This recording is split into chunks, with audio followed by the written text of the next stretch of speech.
हालापुर नाम का एक गांव होता है जहां सब लोग 7 बजे टहलने के लिए निकलते हैं। पूरा गांव सड़क पे होता है और सब लोग चलते चलते एक दूसरे से बात कर रहे होते हैं। गांव के चौक में चाय की दुकान के पास कुछ लोग गपशप कर रहे होते हैं। ईशान, एक सीधा सादा सा नौजवान, एक नए कुर्ते पे सिलाई चाहता है और वो लेके मस्तान चाचा के स्टॉल के बाहर आता है। पर मस्तान चाचा, गांव के सबसे मशहूर दर्जी, हर बात में अपना ज्ञान का दिखावा करने लग जाते हैं। मस्तान चाचा, आप मेरे कुर्ते की फिटिंग जरा ढीली कर दीजिए, कंधे पे थोड़ा टाइट लग रहा है। अरे फिटिंग का ज्ञान मुझे मत दो बेटा, मैं यहाँ 30 सालों से सिलाई कर रहा हूँ। गांव में सबसे बढ़िया सिलाई की मशीन मेरी ही चलती है। अरे नहीं नहीं चाचा, बस हल्का सा ढीला चाहिए, पहन के थोड़ा सा कस रहा है। अरे तुम आजकल के लोग कुछ भी फैशन के नाम पे पहन लेते हो। जितना मैंने सिलाई की है और जितना मैंने जोड़ा है, उतना तो तुम कपड़े भी नहीं पहन पाओगे कभी अपनी पूरी जिंदगी में। हाँ तो वो पहनने भी नहीं है, बस मेरी थोड़ी सिलाई ठीक कर दो, मैं अपने रास्ते चलता बनूंगा। अरे तू क्या जाने कल के आए लड़के, असली कुर्ते का फैशन क्या होता है। मस्तान चाचा से पूछ, एक से एक कुर्ते सिले हैं मैंने। प्रेसिडेंट का कुर्ता देखा है कभी?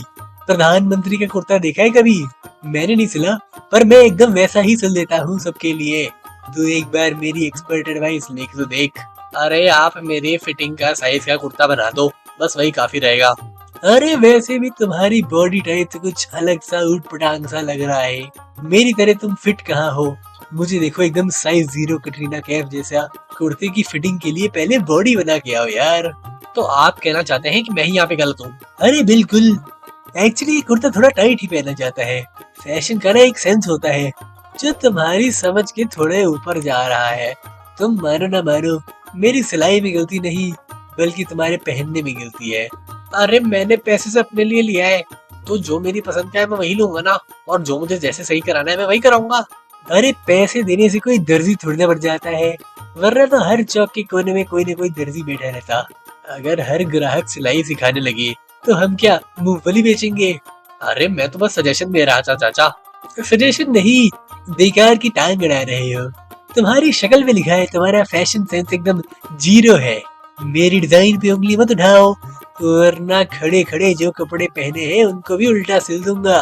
फिर सब बोलेंगे मस्तान चाचा के उल्टे हाथ चाटा खा के आया है। अरे मस्तान चाचा आप भी ना। वहाँ खड़े खड़े लोग मस्तान चाचा की बातों के मजे ले रहे होते हैं और बेचारा ईशान अपने कुर्ते को लेके परेशान होता है कि कुर्ता उसका ठीक नहीं हुआ।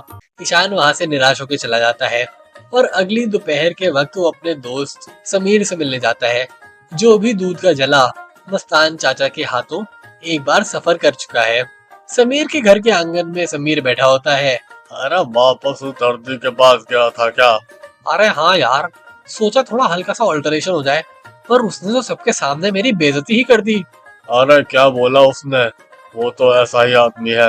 अरे बोला कि मुझे फैशन सेंस नहीं है, कह रहा था फिटिंग का मतलब समझ नहीं आता, और कुर्ता टाइट इसलिए रखा क्योंकि वो आजकल का स्टाइल है। वाह भाई, और जब मेरे पजामे की सिलाई करनी थी तो बोला बीच में आजकल पजामों में छेद का नया स्टाइल बना है ताकि हल्के होने में आसानी हो। बंदा हर बात को अपना स्टाइल बोल देता है, पर कोई भी काम ढंग से नहीं करता। अरे मैं तो केवल कह रहा था कि मेरे पहनने में थोड़ा कस के आ रहा है, पर उसने तो ऐसा डांट दिया जैसे कि मैं उसके काम पे सवाल कर रहा हूँ। अरे उसका मसला यही है, उसको लगता है कि उसके अलावा किसी और को कुछ नहीं आता। हर बात में उसका डिसीजन ही फाइनल होना चाहिए। अरे गांव में नाम बना लिया है ना, तो समझता है कि अब सीखने की जरूरत नहीं है। और एक बात बोलूं, तू अकेला नहीं है, उसने भोले काके का दामाद का भी कोट रंग दिया था। बेचारा शादी पे दूल्हा कम और मोर ज्यादा लग रहा था। जिस तरह उसको लड़की वालों ने शादी के दिन ही मना कर दिया था, बेचारा आज तक कुंवारा घूमता है, गांव का पियक्कड़ बन गया है। मतलब ये सिर्फ मेरे साथ ही नहीं हो रहा है जो ये करता है मस्तान चाचा? अरे बिल्कुल नहीं, उसका एटीट्यूड ही ऐसा है, कोई कुछ भी कहे उसे, वो बस उसे ताना मान लेता है, अपनी गलती कभी मानता ही नहीं और हर दूसरी बात पे सवाल उठाता है। फिर लोग उसके पास जाते ही क्यों हैं? अरे आदत है, और गांव का अकेला दर्जी भी तो वही है, अब उसके पास नहीं जाएंगे तो कहाँ जाएंगे? मुझे लगता था सिर्फ मैं ही वीक फील कर रहा हूँ जब वो डांट देते हैं। अरे नहीं यार, उसकी बातों से सबका ही दिल दुखता है, बस कोई बोलता नहीं है। अरे तेरा शुक्रिया समीर भाई, तो मेरी बात सुनता है और सच बोलता है। एक दिन आएगा जब लोग सिलाई के लिए नहीं, इज्जत की भी डिमांड करेंगे। तब मस्तान चाचा को समझ आएगा कि घमंड से सिलाई नहीं, सुई धागे से सिलाई चलती है। तब तक तो मैं दूसरी जगह से सिलवा लूंगा कपड़े। अरे सही कहा, पर उसका मुकाबला करना भी तो जरूरी है ना, वरना पूरे गांव की बस बेइज्जती होती रहेगी। तू सही कह रहा है, लगता है मुझे ही आवाज उठानी पड़ेगी और इस मस्तान चाचा को अपनी जगह दिखानी पड़ेगी कि आखिर वो दर्जी है तो दर्जी बन के रहे, ज्यादा लाला ना बने। भाई मैं तेरे साथ हूँ, मतलब तेरे साथ आऊंगा नहीं पर बातों में तेरे साथ हूँ, तू मेरी बात समझ रहा है ना। ये बोल के समीर ईशान को 7वीं मंजिल पे चढ़ा तो देता है और अब ईशान कुछ करने की सोच ही लेता है, पर क्या वो कुछ ढंग का कर पाएगा। अगले दिन दोपहर का वक्त होता है। गांव के हाट के बाहर फिर से इकट्ठा कर रहा होता है एक नया कुर्ता बनाने के लिए।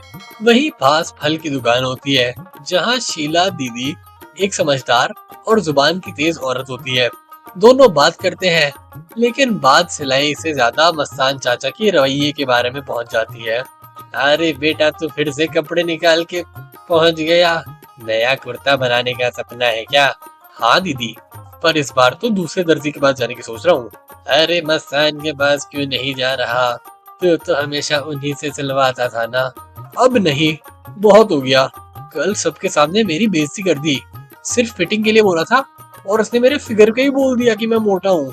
अरे तुझे क्या लगता है सिर्फ तेरे साथ ही होता है क्या ऐसा? उसने मेरी सारी साड़ियाँ खराब कर दी। अच्छा फिर क्या हुआ? मैंने उसे सैंपल डिजाइन दिया था, सीधा सा साड़ी बनाने को बोला था। उसने गोल्डन लेस और चमकीले बटन लगा दिया, बोला ये फैशन है। जब मैं वो पहन के गई तो सब लोग मुझ पे हंसने लगे, मुझे लगा मेरा मजाक ही बन गया। तो फिर आपने क्या बोला? अरे बोलने को क्या था, जवाब में कहने लगा मैं तो आजकल के ट्रेंड और फैशन के हिसाब से बना रहा हूँ, समझने वाले समझ जाते हैं और बाकी औरतें अप्रिशिएट करेंगी। अरे ये तो वही लाइन है जो मेरे साथ भी बोलते हैं, स्टाइल के नाम पे कुछ भी पकड़ा देते हैं। ये तो मस्तान चाचा की पुरानी हरकत है। ईशान, गांव के लोग बहुत दुखी हैं इस बात से। वो लोग इस बात को समझते ही नहीं कि बेचारे मस्तान चाचा अब सठिया गए हैं और उनका दिमाग खराब हो गया है, पर वो ये बात मानने के लिए राजी ही नहीं। अरे तो गांव कुछ सोचना पड़ेगा, उनको कुछ करना पड़ेगा ताकि ये काम कम हो। कभी कभी किसी एक को आवाज उठानी पड़ती है। जब दूसरे दुख मनाते हैं तो किसी को हिम्मत जुटा के आगे बढ़ना पड़ता है। अरे पर मस्तान चाचा सुनते कहाँ हैं, हर बात में अपनी तकलीफ खड़ी कर देते हैं। लेकिन अगर अब चुप रहे बेटा तो घमंड और बढ़ता रहेगा उसका। तुझ में हिम्मत लग रही है, तू बोल तो बाकी भी शायद बोलेंगे। ठीक है, मैं सोच रहा था कि दूसरे गांव जाके फिर से कुर्ता बनवाऊंगा, पर अब मुझे लग रहा है मस्तान चाचा की अकल ठिकाने लगाना ज्यादा बड़ा काम है। ये बोल के ईशान के मन में एक नई रोशनी जागती है कि अगर उसे कुछ करना है तो खुद ही करना पड़ेगा और मस्तान चाचा को एक बार सबक सिखाना पड़ेगा कि वो किसी को कुछ भी नहीं बोल सकते। अगले दिन गांव में उथल पुथल होती है। लोग अपने काम से चलते हुए जा रहे होते हैं और बच्चे आंगन में खेल रहे होते हैं। शाम ढलने वाली होती है और गांव के मंदिर के बगल वही मस्तान चाचा अपना काम कर रहे होते हैं। आज ईशान के चेहरे पर पहली बार कुर्ते को लेके घबराहट नहीं बल्कि तैयारी होती है। मस्तान चाचा अब भी सिलाई कर रहे होते हैं और अपनी ही धुन में वहाँ पे खड़े होते हैं। अरे तू फिर से आ गया, कुर्ता टाइट है या फैशन की समझ? आज तेरा कुर्ता ज्यादा टाइट है या अकल, जो मुझसे फैशन की सीख लेने आया है? आज फैशन की नहीं, तमीज की बात करने आया हूँ। तमीज? अबे बदतमीज, तू मुझे सिखाएगा क्या? देखो बेटा, सिलाई मेरा, डिजाइन मेरा और उसके ऊपर काम भी मेरा, तो फैसला भी आखिरकार मेरा ही होगा ना कपड़े को लेके। तो फिर लोग हंसते क्यों है जब वो आपकी सिलाई के कपड़े पहनते हैं?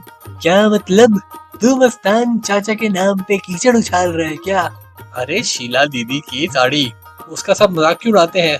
मेरी कुर्ते की फिटिंग जिसपे लोग चढ़ चढ़ के मजाक उड़ा रहे हैं, कह रहे हैं अबे मोटे थोड़ा कम खाया कर, हर किसी के साथ आप वही करते हो। अबे तो उनकी प्रॉब्लम है ना, उसकी प्रॉब्लम की वजह से मेरे पास क्यों आ रहा है? मेरे डिजाइन इतने तरंगी होते हैं कि लोगों को नहीं समझ आती, तो उसमें मेरी क्या गलती है? नहीं चाचा, लोग आपके डिजाइन समझते हैं कि आप सुनते नहीं हो उनकी बातें। हर बार अपना डिसीजन लेके दूसरों पे थोप देते हो। गलती को स्टाइल बोलकर गलती को स्टाइल बोलकर कुछ भी पहनाने लग जाते हो। अबे कल के आए लड़के, तू मुझे सिखाएगा क्या? मैं 30 साल से ज्यादा दर्जी का काम कर रहा हूँ। मैंने बचपन में ही काम करना शुरू कर दिया था। जब मेरे हाथ छोटे छोटे पोले पोले थे, तब से मैं कपड़े सिल रहा हूँ। और इसीलिए समझ रखनी चाहिए कि कभी गलती हो जाए तो उसमें हाँ बोलना चाहिए। आप तो हर बार की तरह कोई बात अपनी मान ही नहीं रहे। व्यवहार में थोड़ा बदलाव लाना चाहिए। समय के साथ अपनी गलती भी माननी चाहिए। तुझे क्या लगता है मैं गलती कर रहा हूँ? अरे हाँ मस्तान चाचा, आप गलती कर रहे हो। और अपनी गलती मानने में कोई इंसान छोटा नहीं हो जाता। अबे तो तू मुझे सिखाएगा क्या अब? नहीं, बस याद दिला रहा हूँ कि दर्जी का काम सिर्फ कपड़ा काटना नहीं, इंसानों की बातें भी सुनना होता है। तूने ये कहा कि लोग मेरे डिजाइन देख के हंस रहे हैं, लोग मेरे कपड़ों का मजाक उड़ा रहे हैं। हाँ, और वो ये कह रहे हैं कि मस्तान चाचा से अच्छा है अपने कपड़े नाली में फेंक दो, कम से कम किसी काम तो आएंगे। लगता है तू सही कह रहा है। मेरी डिजाइन में लोग कपड़े पहन के तारीफ कम, बेइज्जती ज्यादा सुनते हैं। लगता है मुझे 2-3 वीडियो देखने पड़ेंगे कि सिलाई होती कैसी है। आखिरकार अब सीखने का समय आ ही गया है। वाह रे चाचा, इस उम्र में भी आप सीखने के लिए तैयार हो। आपकी इस बात की दाद देनी पड़ेगी। अब अब तेरे से क्या छुपाना।